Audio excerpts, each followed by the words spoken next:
তো hello guys, back to my channel. তো এখন আমি এসেছি স্টেশন, তোমরা দেখে বুঝতে পারছো।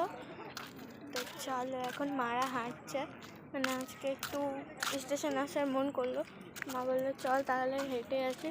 আর একটা জেঠিমারা আসছিলো, তো ওদের সঙ্গে এসছি মেয়ের মা। তো চলো,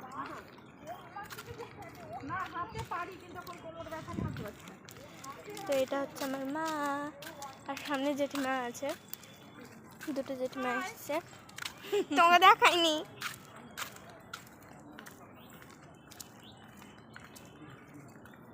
চারিদিকটা দেখতে দেখতে যাচ্ছে এখন, মানে অনেক দিন আসা হয়নি, একবার শুধু এসছি আমি, 1-2 মাস হতে চললো। সেই জন্য মা বললো চল তাহলে একটু হেঁটে আসি, যাচ্ছি। আর সব ট্রেনে কোথাও বাড়ি যাবে সেজন্য বসে আছে। আর আমার প্রাইভেটও আছে, স্টেশন থেকে বাড়ি যাব, দিয়ে প্রাইভেট যাব। তো টাটা, আজকের মতন এখানেই, বাই, টাটা।